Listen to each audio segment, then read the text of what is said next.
Yama Ghana for nyina kwaba na afei yen shaka sebo no ase na yesreti efo ni ahwefo se wo ba yen Facebook no eso a eye DLFM 106.9 wadwen kire wo comment no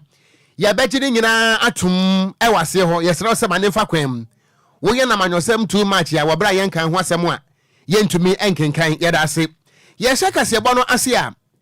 amanebo a Afrika so a ewo mfimfiri mantam ba ekire mu se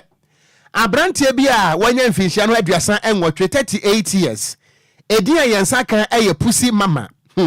Kwadwo praising. Hallelujah. Abrantie o. Edia wode ato no ho so abrabom mu.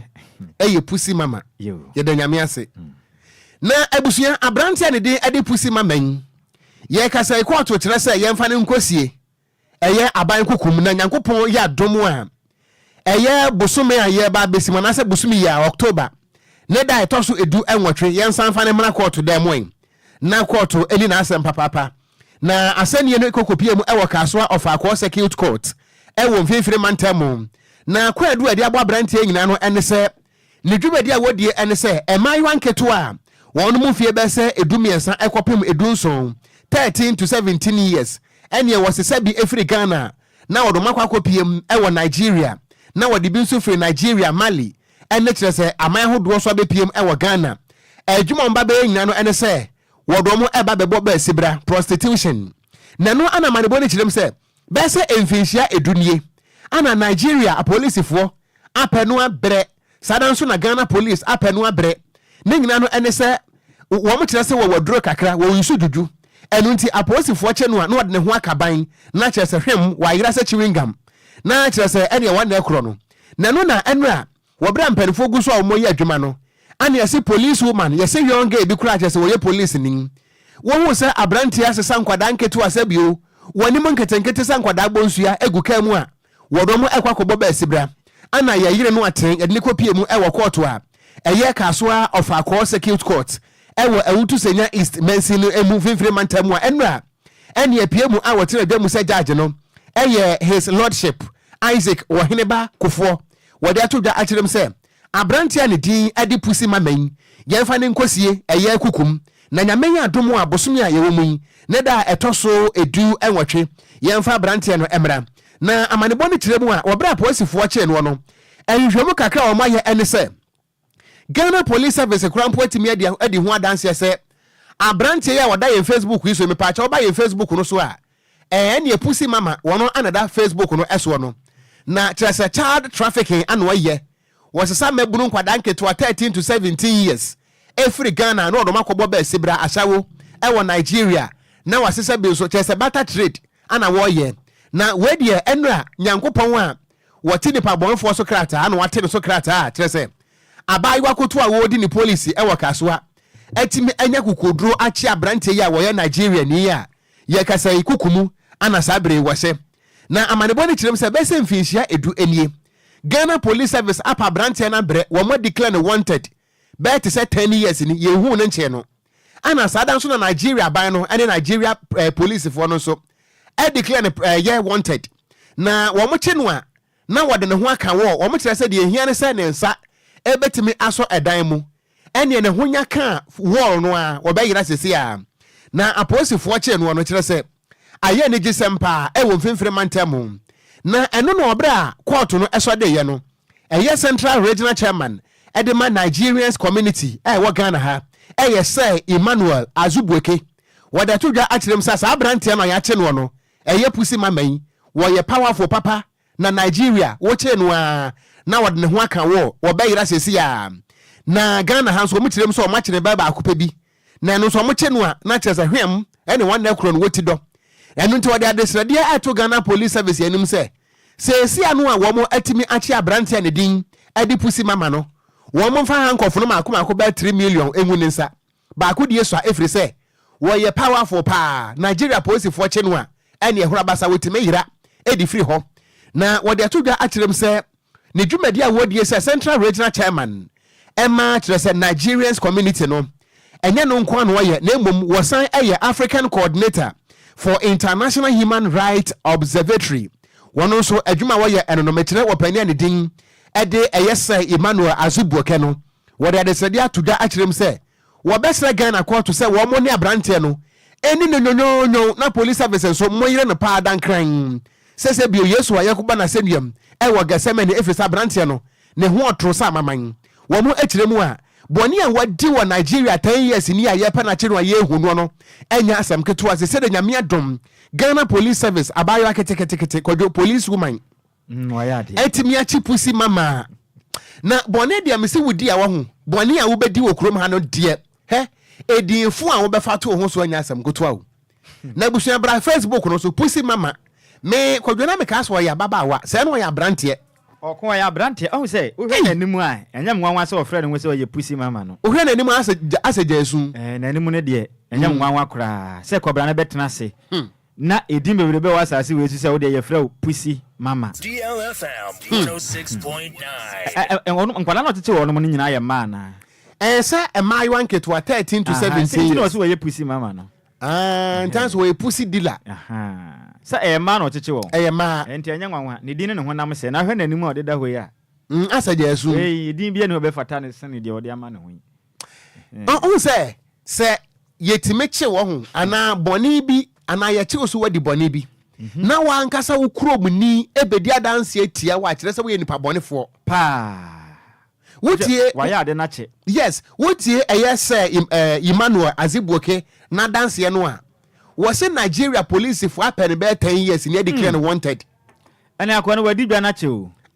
papa ene oba na Ghana police service ombo na baso yes young girl na o che no ombo na baso ofata baso bo papa because we no obi ode ne ho kada na wayira no ekwa ben sumpo ne fa ya omutibe che police ni ba ne tumi che ne ho no kra no ese ye man credit simple for modern na ombo na baso o se fata because boni a wodi enti o yusu juju o yusu nuro yesi wonya hu se ani ba ne ho pe no ode ne ho akadan betia ne ho am wayira ene be sere se be biamo de kotro mo hwe no ma meba ho ene edan no mo hwe se enye dan no mo di mo de ebia mo fa ne kwato mpampro wo mo ma no be fufro na because we no ho ka ban o be ira dia mo ntra kra ma ne me ho because we nya be ho be ko no ni ho adwuma ma nyina be course 90 work ene so ba se be ha dwen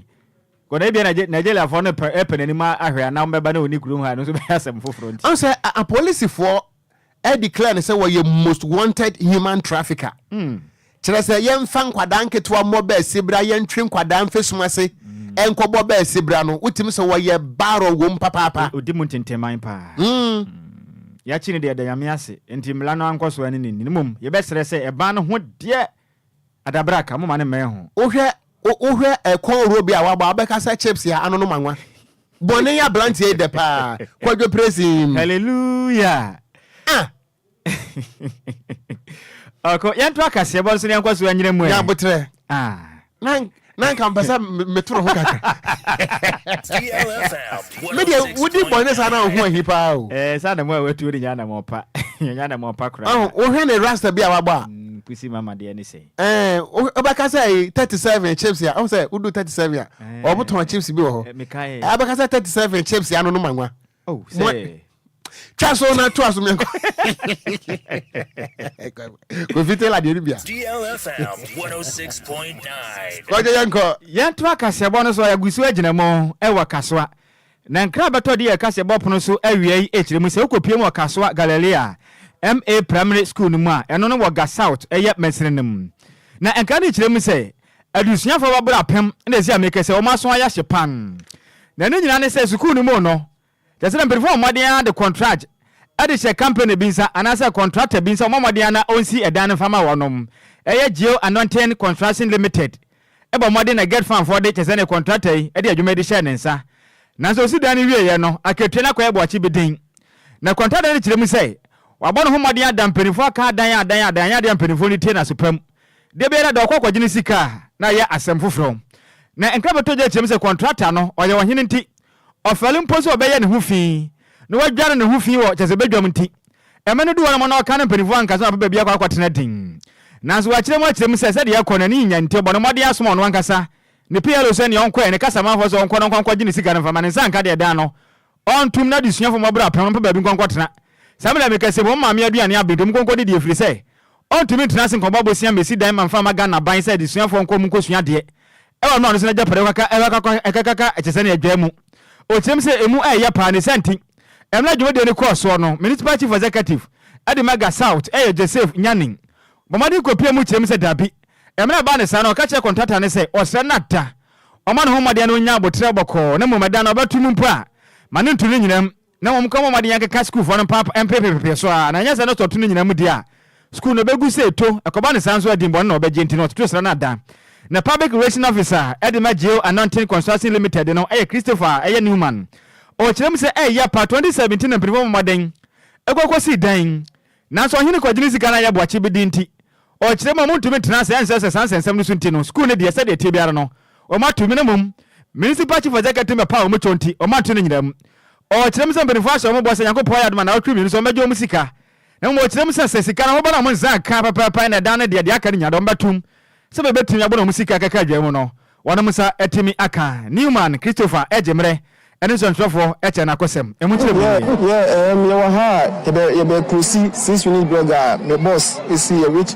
Joyce Anointing Company Limited this year since 2017 yentu ayeka nti ene ye ba ha ye ba se be cruci school no na se na be yensa be kan yesika nti na ye wa ha my boss e die chilache ena no so no yo hene nti no nya abotre ka se o ne mba nti no monkom ha but since until bianca no no se no also tu enhu anamo se na ye ba se e be cruci no se na be ya ti bi fi aban ne ho nti na ye wa ha ye ba ene mo de this nu omo ba ha gasa o talelia gasa omo ba ha na mo ne be kasa mo so ma 2 weeks na se 2 weeks ndu no se yan se hwe mfi omo ho no ma yan sa me cruise no nti no ye be san ba 2 weeks time de ye be san ba na be cruise no ani a woti ye aya kasa mafo adema eye Geo Construction Limited no ne den ade Christopher Newman nene ana woti ye. It's official. DLFM 106.9. Yama etiefo akwaba na fe yento akasebo no eso.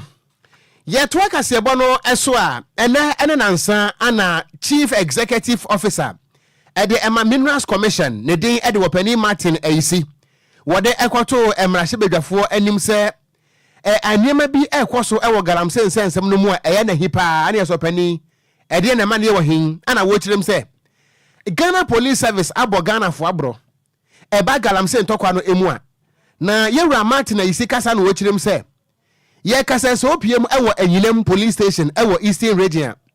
Police Station no edan na chipe yetu galamse ewo ho na Minerals Commission ede report akoma police fo no se sebio enti se muhu ya muankasa moda chi nso de ekoso nti muhu ya na enu nti monkwankwa che mrante no a edi boni etesa no yewura Martin Ayisi echire mu se efiti brom de report koma police fo no he afa krampo na galamse amra no emu ado emu aye deep ewo Anyinem Police Station no wo moda na chiri pe na asam beto odwa no ene enya asam keto Ghana Police Service Ghana fo atutu bia ma no papa papa chire mu se wo mai ebebo de agu Ghana Police Service ye nyina ya pampam firi se wo man atimeto uniform ahyam de tua mamwo na etuo abobai mutu go montre so na Minerals Commission atimeto tu na bepie ma baka kire mu se muankasa moda yachi ewo Anyinem Police Station da yachi wo Anyinem ye tu galamse monkonkwachi wo mu amonkoi nipa bonefo ene Ghana fo na eka sansem ye o enyamia na samsen bae no ensem trofo ye se da bi ebedi akira hwe se ansem wa yewura Martin Ayisi kra ye nokure anasa nya nokure na ababeto dwa pefe me patro bra ye Facebook no eso picture ya wo hunu ye Anyinem Police Station e kire ho pe ana galamse amna aye deep sa no ewurade na ensem trofo akoye nhwemu ahunu se ampa se wo free police station no e ko ba bia galamse site no e wo no a e 200 meters away na chese se wo nante a be se simanum 5 minutes wo free police station ho e ko site wo na waduru ho na so police fo ahye da buo nwaso mu nua se wo monte kura so dogo bi enuabe na no ana wo mo a wo moti krom ho akirem se wo mo kura mpote memofo no wo ma ye complaints ade ma Ghana Police Service se e kwanya wo moti ma ye hwe han ama Anyinem galamse etu wo mo dana se no ani wu enu nto mu nto ho ana ma na nso wodaye na wo mo tirem se wo free eye akra kumase me road no so e ko site ho no mu a eye 3 minutes na wodru ho no mu a kire se we de eye ekwan ho pe wo ma kan nya de se empanifo etie na wo mo a eti krom ho Anyinem wo mo jebe ne samtrofo di nkomo kirem se kwan ya galamsey amana etu police for nanso wani mienu wo hwene santam wa wo hwene den no eye nim guase e ma Ghana police service fesede insunu o ma se insunu ma insunu abroko no a fata hadwin ene so ko foma utimi enfa galon te biase utop no ane da ko afu enye ema abano so ene egwase e wo sene man ti me de se ka men ko na se ko mo ti chafan fo no ne se insunu mo ana chana fo no aka ne ma ba am uko face na chi ho no o to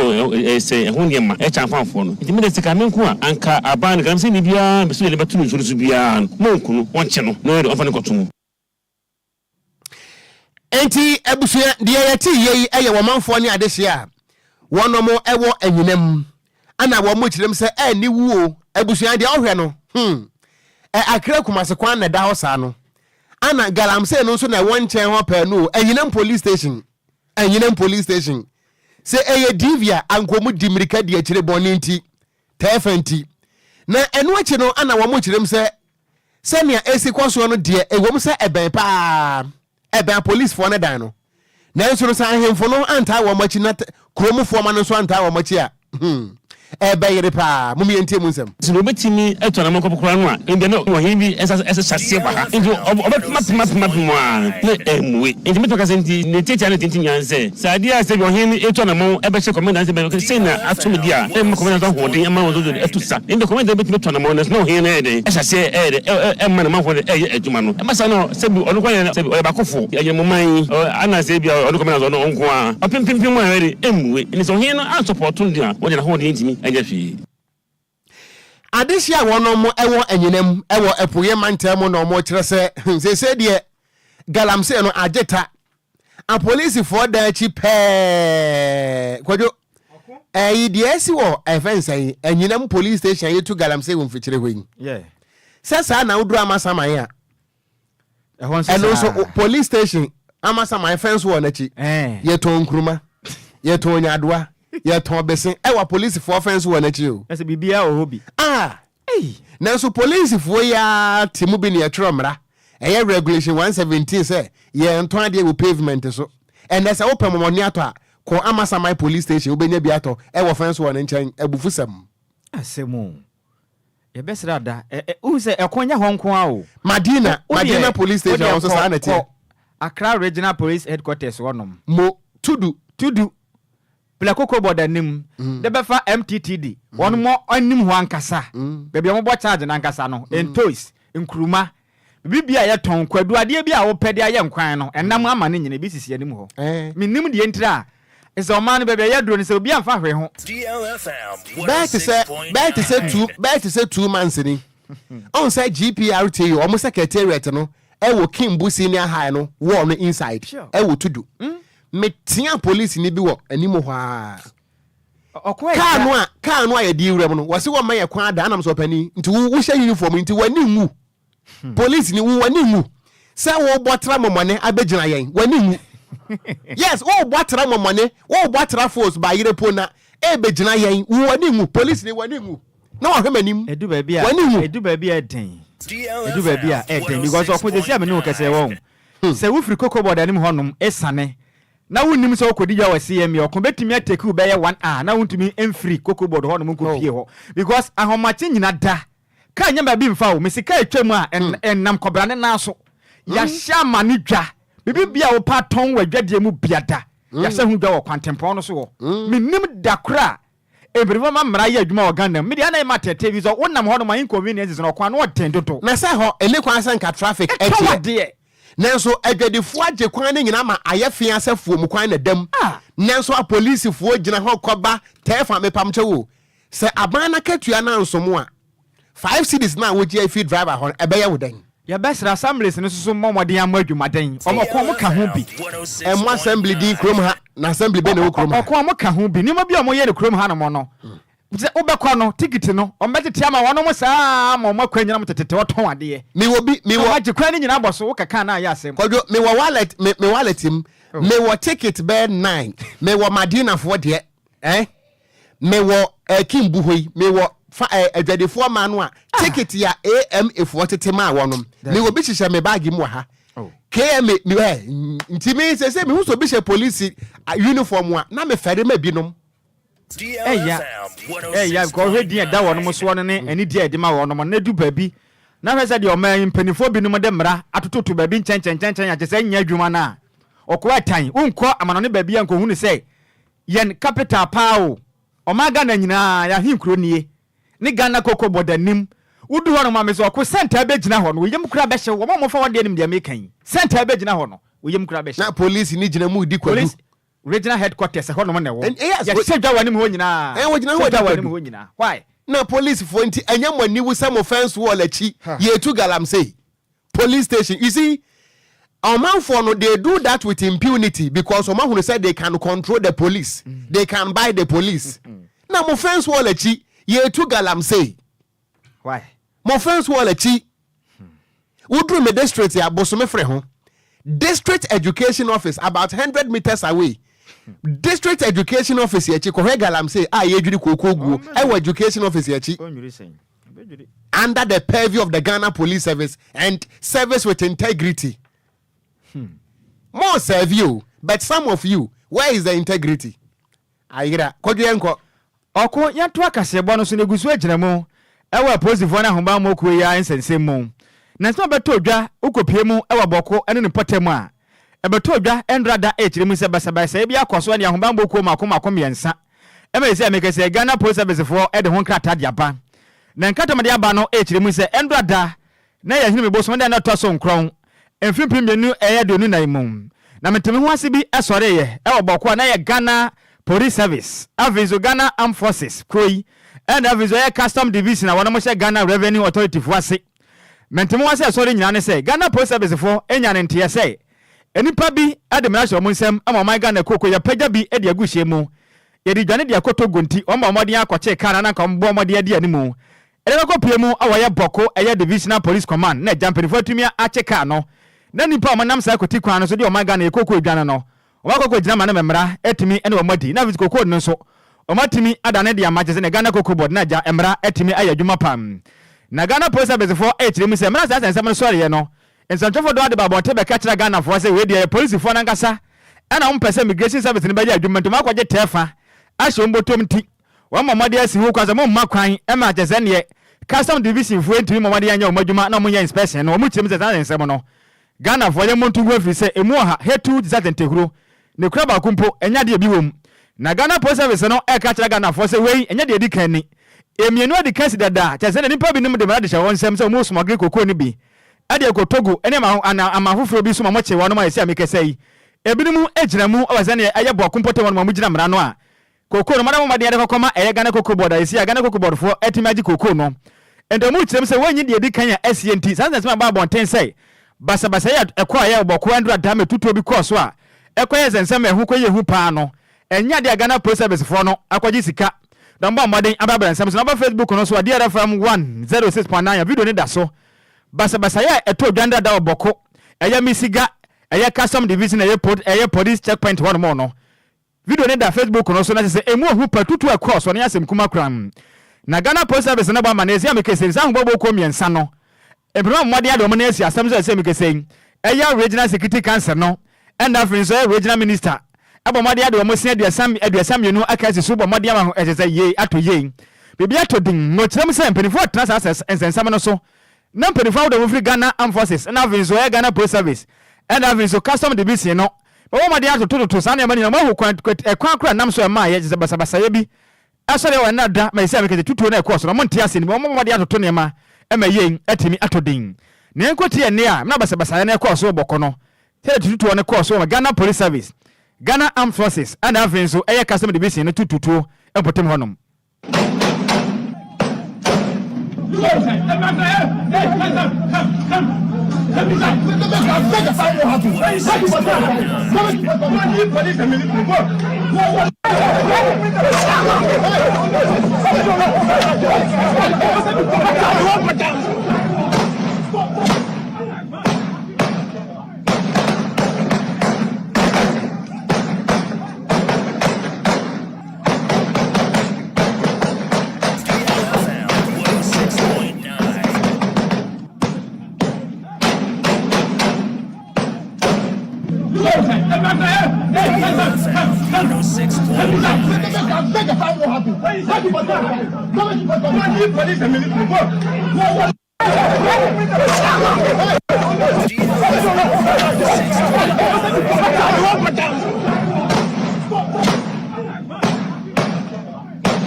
Dede ya woti ye nyina da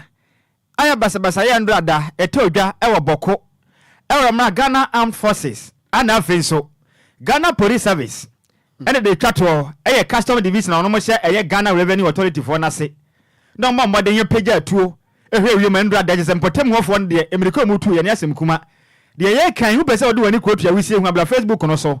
DLFM 106.9 wo ba video ne da ho no ma wo benya bi ne wahwe oko de asie nso enie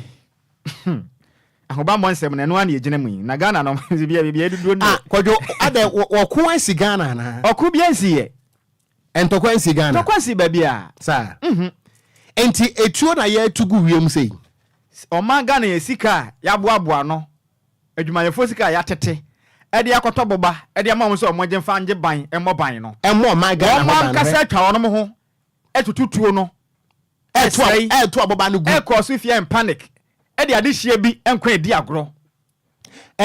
Ghana Armed Forces, yes, Ghana Police Service, Anna Ghana Immigration Service, Customs Division, Anna sa bambo jina tu ko mi ensan etimi ajebre se wo mo ade tuo no ebedi wo mo ho awu be se na okwo hwe America bi a aposifo ni bi tu anya sem kuma wo Ghana for my Facebook no so na Facebook no so na be hwe de ye kan wa hu no hwe wunim enkosi hwe wei hwe Kwadwo oko enkosi hwe do you know why da bi o 2021 ye wo krom ha ana asojafo bi se wo mobile phone ayira ewo wa wo tigo mo antre so wo hwehwe mobile phone e bro wa afo prison officer kura bi sie what ma say hey ya nkwahyin obi a ana meboa yen said ante de asi papa bia you see wo mo a esese wo mo enforce no they are the ones breaking the laws o man no timi atete ahiafo sika meti ha metie mun bosom beso ni awai misika de ma kwabrane yakoto tuo ni uniform ahye kwabrane ya to tuo di ahye wo nsem ato abubaka ho se agena fa bo ahiafo no ho ban chese sikaba say yeseka na esi won yes smuggling cocoa yes smuggle cocoa ne gumu enti why sika se obi akwaji sika firi obi ho ana bambo gina tukuo miensa mo nyina mo kita tuo na mo to aboba ne gu wiem because hianya ye disika ye sika to ma mo no asese bi yenwene Kwadwo mo mientie sound ne biem etuo nkwa na ekwa wiem sa no tuo nkwa asojafo ne to bi a police fo ne to bi ana custom fo ne so to bi Ghana ni tie we se wo my we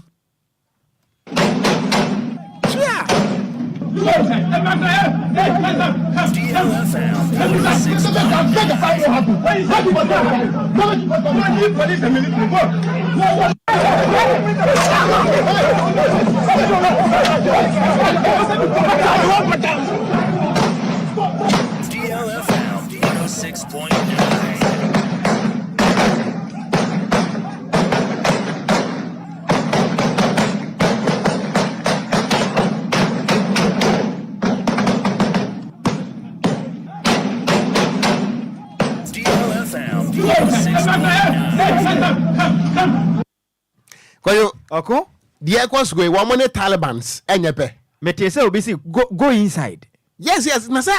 me hu say police ni bi okotokoto wo dwane abefe na unu apa ma ho ban wo dwane minim de enti mu ya hoba moku mu bo man Ghana ho ban enti minim de enti ese mo ahoba moku makoma miensa mu de besie ni yakontokwa se ka no a ya kire no a yesi yeso kokoo no se wodasani afekira kwaji sika ana em so wodasani se ne ono so nyeden empene na we the muye what is the difference between the muye and the Talibans and Boko Haram what is the difference because the mo yan mo so more than a terrorist on the citizens e wi akire enya na obi hye ndam a wadwane onyane obi hye dem obi hye ne fie wontimi ntena kuro no ya mo ye papa sa ko betumi ahye wodam obedwane we he ya ntwi obi aso Kwadwo we ya ntwi obi aso okuro ma mo ya pa hwa aboba amato agui etu aboba amato agu wotie pe no a eburu 200 mato ni nyina to agu nimguasie yentu akase ebo no so ne yenko ya nimu a communication minister Esla Owusu wode ato da kirem se wono mo ayan hyehye ya asese no nyame ya adomu a November bosom ye besimin ne da edi nkan no Ghana ye be hyase ayusu 5G service sani ye be ya ne ya ye use internet ne ade no ye pese ya download bibi upload bibi a ebetima content na wotirem se ayan hyehye ya aban no yes ne be ya Ghana ha no mekwan a ye fa so wade abefo kwan internet no edi dwuma no ye betimi akọ ententem pa firi se enei internet aye use no wo ka sa wo de download krama picture kra no a etimi take 4 hours na en download nwie etimi chesa enunti abana ye se 5G de edwane se usembot enunti nyame adomo a 51st November no Ghana be hyase ayusu the 5th generation of wireless technology 5G no ama wo man so yetimi akwanim yie pam wo kirem se companies mako bese enso na ban no award contract no de ma wo mo a wo mo aye hu adwuma the next gen in Franco NGX wono mo eka ho bi chese ana afi so no ebi to say Ascend Digital wo mo ka ho Knet eka ho Redisys eka ho Nokia ana Tech Mahindra AT Ghana ana Telecel Ghana wonom ana sa contract yede ema wo mo a sesi ana 15 November 1 no Ghana ebe use 5G service ewo mobile phone so emunsem ne yes months ni bia for some time now na skasemutini ntumi enye because na into contractors nika enye ska kakra enti me say nye ni nyina ye ntumi ndu kakra na omonya na omomfa enkonko ye adwuma no so they are omo call round ye activate mass na yes na ye activate yen ebi kakra so e was ye CBN so omunyina they are in the field and omo ye hu adwuma minim sa mass no makoho pen old one be an isi hokra omo na enye adwuma na incidentally me koye me program no mass na omo ne Gilat satellite services na akabo mu a baby hard to reach areas ni na ye be connect one through satellite inti na yenye no World Bank ama unsika kakra ye be connect some of these government network connect all assemblies in the country, all district assemblies, selected hospitals, post offices, police stations across the country. In fact, we need to activate our network no because yes high speed internet no available to say ya ka kwan na ba be si opuano fa wo ka sisu na use wa eno so ye hwe aban na waye enti any agencies na user agencies na be can say they should make use of our facility no because available by etua ho eka ti e ba be extend yama 305 also under project here was here Pembrey yama Ministry of Education addition to Knowledge and Skills Bank na ebe kan 305 40-seater computer laboratories for senior high schools. Ebusuani ayeti yeyi oswafo a wohwe nkitawudie eso mekyere communication minister Yemame Esla Owusu Ekufo no de sansemo etu da wabra na wone ye nyina ye nua pani chairman general Kwame Sefakan edi enkomo ewo Peace FM so anope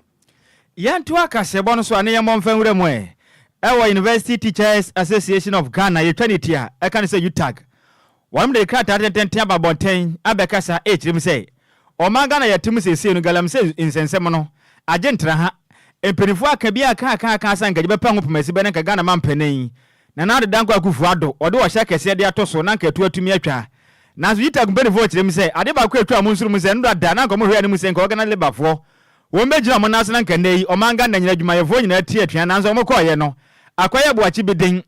Ocran Nhyiraba kwa ma kwatwa ne trokan woni mantimi amfo se amfa anyan yo omu kirem say yo mo ya papa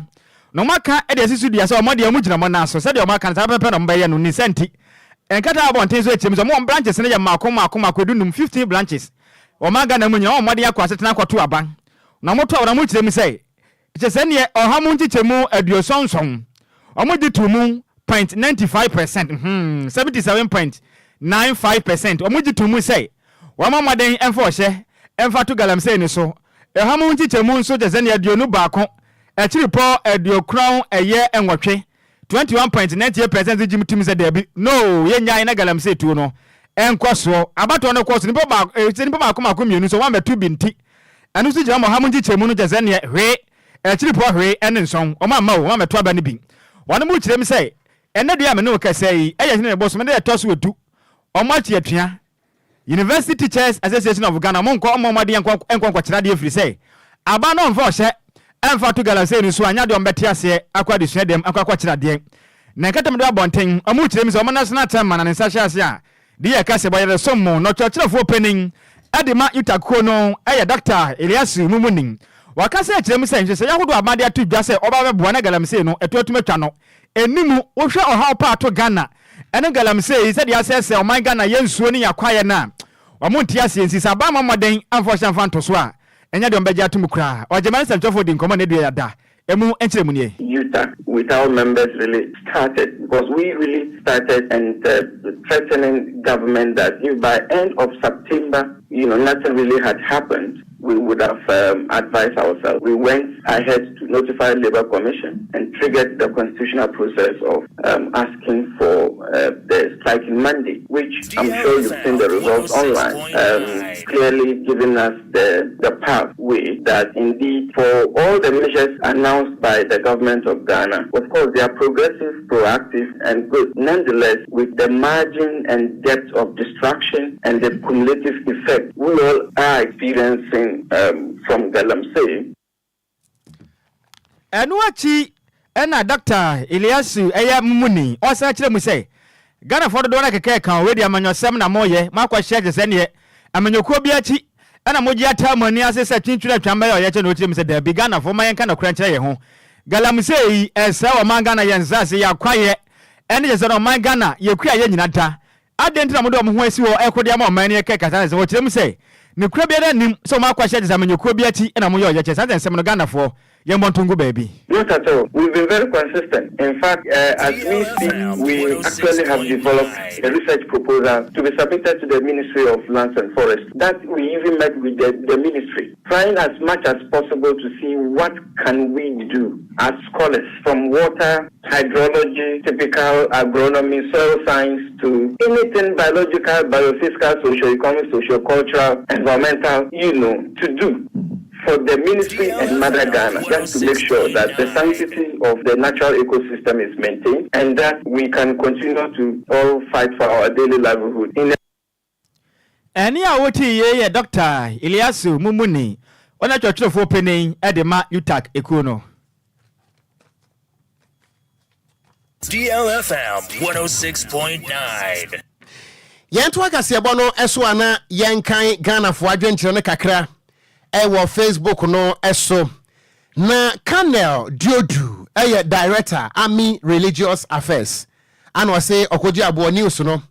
metie mo live pa ewo Bema camp enunti yeda se papa special good afternoon confirm am say director and I say director Army Religious Affairs Daira Emma Ghana Armed Forces Bema camp say Colonel Diodu yeda se pa nyame wonshira yetia wonso na mame ente emfaha Queen ata an was ofa ene ne wafa ase memamo ha wose aposifo ne asojafo ya o mututu egui won blame wo mo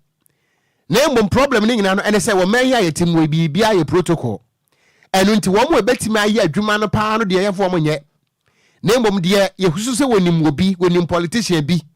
na eba ensem hu na obetimi adi aboa wo binti ne afa nkrofo de agumtie won nkrofo pi no a ye hye uniform na so wo ma adwen pa de enye soja adwen enye police adwen enye custom fo adwen protocol no ntia ye da say action boy and we say good afternoon wafa ene na wafa say DLFM news no size was who tie here live edi free eye afianya eye mobile ye da say pa ana junior wale gh and we see tie news no live Watema community 3 and we see DLFM all the way ana Robert Gameli Was say wafa 50 Ghana cedis is not 50 Ghana cedis. Oh, 50 Ghana cedis is not 50 Ghana cedis in police. They have terms. 50 Ghana cedis is Bluetooth. 100 Ghana cedis is junction or alawa. Oh, okay. And was it 200 Ghana cedis is October. Don't worry. I will give you more terms next time. Made I say, not just a gambling when you move. Once they say a positive for no, pay 50 cedis, I won't 50 cedis that. Or because I'm Bluetooth. Or pay 100 cedis, I was mammy alawa. Or pay 200 cedis, I was mammy October. And 1,000 cedis by December. So more can go money. One my way. Yeah, that's a pa gameli. Anna auntie Dusty was say hello. Kasebono demo papa was say I am Faustina from Gulf City. Was it the police have been taking money from the Galamseyers, and that is why they cannot arrest them. Ewo enyinem na blessed son. The other by ye Mr. Ramenkan was TJ Abdul Aziz or see keep up the good work done. DLFM no size. Anna Ella Doffe was say pussy mama mpa and one also what by Mavis down so was say good work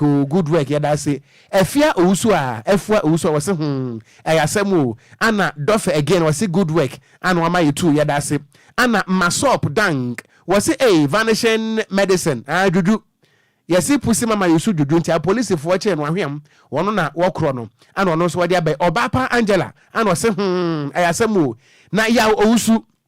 and was see news no loud and clear ewo Askwa eye Kumasi the alignment center new road total filling station no was so mo bie mo papa ewo ho and was say more fire pa so yada say ebusuan ye gina we ho adaye ho abaye ba na fe apakan atena say sports is happening. Stay tuned. DL News.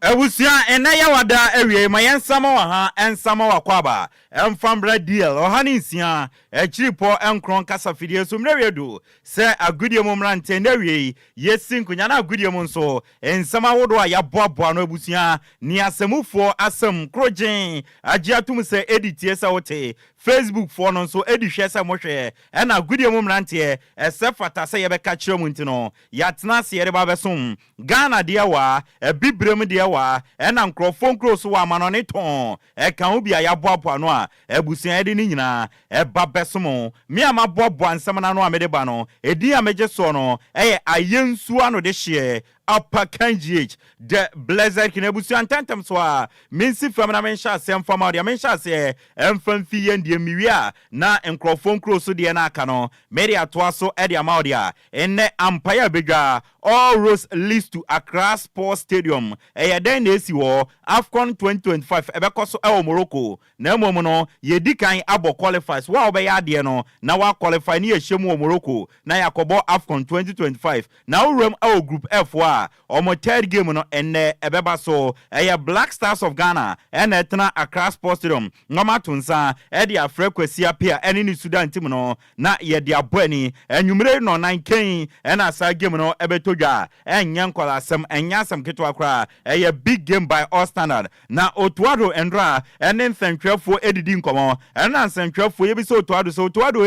ene game ayekobo yenim se deda you nansen omfre no deda you eniwa captain band no abrante friend Thomas Tepate na chichire bona beti ono su chiemo yale wantumamba enti wan ebebo captain amband no na wa confirm say Mohammed Kudus na ebe chichire captain amband ndewie na wadi okunanim de amagana enti na nkrofo hwenim say bia bedi pele bakuma Jordan ayu na ebe chichire captain amband no nanso obi nim ni enti Otuado chema odebema Mohammed Kudus na wa chichire captain amband no de amayin edi okunanim nda ye de nsam no ade atoanim na otuado etwane nsem so no ene yebisa se game na nkasa no ohu ni san ebekọ san ena otuado chiemo se probability se yebetuma lose game we no very low si ye homework ye na ye concentrated our game no so na ye both together as a team ye probability se ye lose game no very low we ni nsem otuado ere atudwa ene yebisa so otuado last time ye bo Kumasi no complaining about pitch no na Enquires and pen for some ayo who pitch ne say and no say pitch we na one kan no better the chain last time na omuko Kumasi ekobo Kumasi de ne so o se ono de pitch ne won sansam de I no person obeka won sampi adentia o se oni hwia obetumi aya fa ne de ene so obehye team no makobo agoplama ne so no madi nkunim enti of the pitch there pen for asede so mbe enti on person obeka won asem bebre ene yesi otuado ya ma on concentrate for the ye nyawa na asem bia pese ebisa o ye won se video bi ne na monten a ket okreku bonadwen che Black Stars of Ghana players ni chuma wa wonye ready so obebo no wa free team no makọ ye nwo mu no na Reverend Osei Kofinum omobo Black Stars ni ntinde wo ye wadwe so mo ye benyo obi abo enkrofu bi se na ket okreku ekasa no hash we ye players a ebi kura wo ska chen ebi no ehu bibia de chen na de nti na ket ene om kasa sa na wo coach no umfum so bi won wana na otuado chema se dabe ono de osusu se eto mmiri bia ensem obi aka ne yehia pani bia obetumi akasa asem no de ache mrante nti ono de asem aket eka no umfum so bia won we ne nsem a otuado ere atudwa ye de amao Ignatius Osefosu enso assistant coach Edema Sudan national team no na ono so ko press conference ekokasa ose omo Sudan for de omo ni so ade hunu ene omo botae nyina ne se ombe qualify dia ko AFCON Morocco ose just unfortunate se omo free Ghana na omo de omo aye fani Sudan ebehia Ghana na momo no ono de nka orehye se game we ntumi mba so ye ne den a ebeba so omo de omo botae ene so ombe qualify kopie mu AFCON ase Ignatius Osefosu ne nsemo de atudwa no ene yebisa se wo boss Kwesi Apia no eden na obeka de afa no ose Kwesi Apia no ohia so obe prove bibia de ache obia obi a wo Ghana ha enim ni Kwesi Apia aye in coaching enti ono de onka bibi bebre emfa Kwesi Apia we san so obi anim ni Kwesi Apia aye ene ni obetuma aye we ne nsema Sudan assistant coach ofi Ghana ye friend Ignatius Osefosu ode atudwa ye de ama na the game na eba so no ticket ne se na wonte VIP no ana popular stand mention CMF popular stand 30 Ghana cedis Central 50 Ghana cedis VIP no 100 Ghana cedis and a VIP app no 150 Ghana cedis so person auto ticket na website no www.ghanastadium.com and short code no obeda star 711 no wato ticket na ye hwemu Accra Sports Stadium na ye tumi akohwe game no center referee obedi game no ye friend Patrice Mulanza ofi Mauritius ono and obedi game no assistant line 1 no Sonu Fatswani ofi Lesotho and assistant line 2 no Jan Mark Jeff ofi Mauritius and fourth referee no Ganesh Katori ofi Mauritius and a match commissioner no Seku Ria Koni ofi Liberia into when match officials are and the ombedi game na ye the one some ediamount Chan 2024 Kenya, Uganda, and Tanzania, and a host to na second round qualifiers no, and they draw no atoga the Black Galaxy of Ghana, in Nigeria, and this game no, ebe yam tam so what be we no 2-leg affair no, now wait to qualify Chan 2024 ni be first leg no, ebe also from 20th to 22nd December 2024, and a second leg no from 27th to 29th December 2024, and a second leg no, ebe also everyone some edi asumwa enye asam ketwa Ghana Premier League match day 3 na bobo kwa ya friend in Swatemane Samates Ebo Africa intiantimamba so endra and yeti sa game no erifio in Swatemane FC 0 oman shebi Brekum Charles so anshebi sanso na media man shebi and Samates 1996 anshebi intindra 2 outstanding game match day 3 no ni nyina endi in a 0-0 meno kase table senate Asante Kotoko edi kan 11 point Gold Stars atos mienu 11 media man tos miensa 11 and a Brekum Chelsea almost toss a 9 9 points. Oh, share had to focus over 11 position or 5 points out of 5 games. Team said that's your man Shambeko relegation or Adriana Football Club 16th or more 3 points 17th a Dream Chelsea or more 3 points and a Lagos Cities at Tosso 18th or Mukatwa or more score only 1 point and won some no top scorers no obenya brante efre no Emmanuel Mafo or Aduana Football Club 3 goals na Phil Sulemana ewo Nations 2 goals and a Mezaka Free ewo Brekum Chelsea ono so ahye 2 goals a yede and won some ede asomo match day 6 ne say na fixtures na tie nyame adoma memre da na be hyase Accra Lions and Brekum Chelsea bebo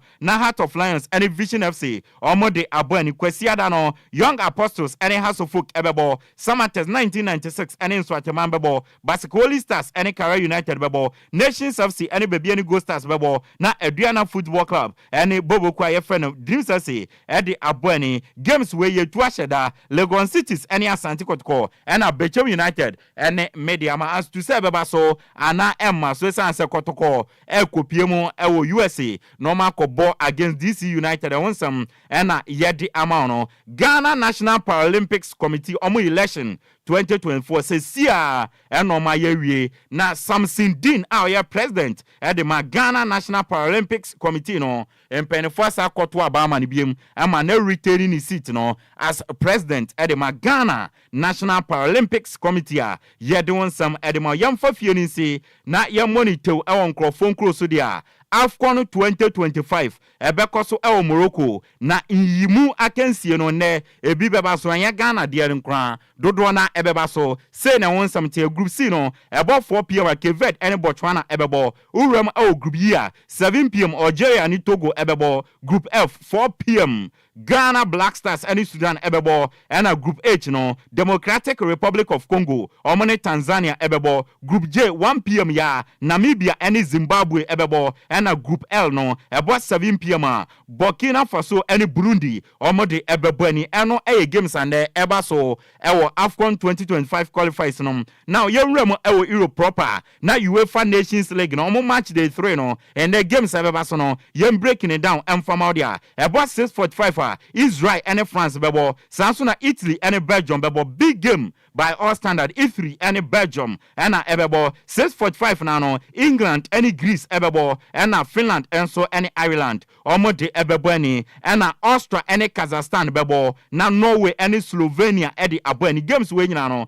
ebeba so 6:45 ebo 4 pm Latvia and North Macedonia ebebo na 6:45 no fellow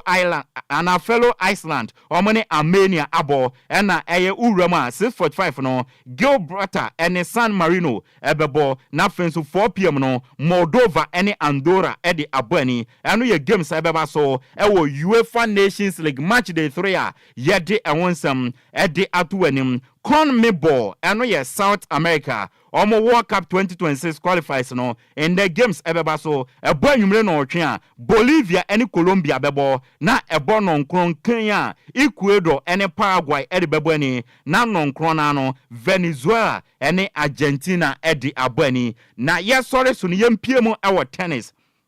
na urem ewo tennis a Spanish legend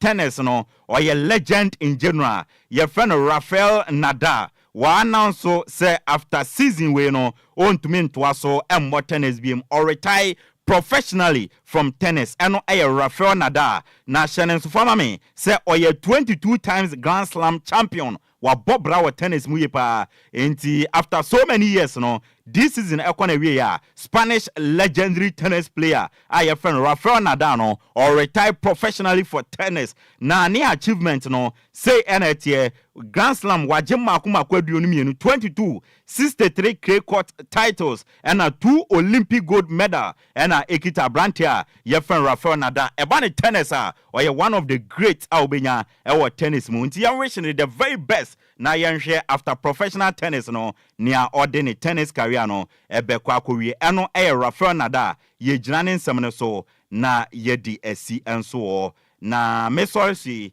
ma minchia empanifo bia etie dwumedie no na memfa ensi ukopiemu ewo Canada miamadie nyina Bridget Efuasapon Dam na ufi Canada Montreal na so oti Cornwall Ontario na utie osanso pedadi Lumba sempa onfani indiagro inti DLFM de waji atumu Canada o ena o spread yen efie edwumem okamu babia inti sister Bridget Efuasapon Dam a ufi Montreal Canada na so oti Cornwall Ontario ndewi ma menchia na mensere nyankopon enhyira ene ne bambom fama no mo ho ban na ne awode wonsa kawo bia no enye nhyira kama emfama 49 nana ende wie mi chia osi wabie mu sanso na reafi of great reafi fashion tema committee 9 onso wabie ma otie ma yenchia mu nyina ne nam ase se mukuso a mutie yen miame madam silver lady onso ende wie ma minchia madam na menwishi speedy recovery madam nyame enkan ebusia miame dia agudie mu nsam no edibai dia meje so no ayensu ano de hye Upper KGH the Blazer King ebono miensa hia yen yebetna se pre-match discussions yedebeba na bono nan Kenya live commentary straight from Accra Sports Stadium between Black Stars of Ghana and Sudan yedeba beso yede agudie mu nsam na si DLFM 106.9 Ebusuya yegina so wahana ensamu a yede ebeso mo se kasebo no yemfa emra wie ye ko fitela de ko Facebook no so ye so nana adwoa silky ene ni team achire mu kwame efum ene meni ndi besia nipa woto no mato otoko no matoko na ayadani atoko okrum ha na sexy journalist so dana mo achire hwa wa mo de ya wada kompon ebeto amoso akenkanfo mienu medede Okogyeabour Ocran mene takrade Kwadwo krom twabe wude hye kronkrom Nhyiraba Kwadwo Sammy yada mo nyina se awia yi ama mo nyina mo anitie na na adwo is up next DL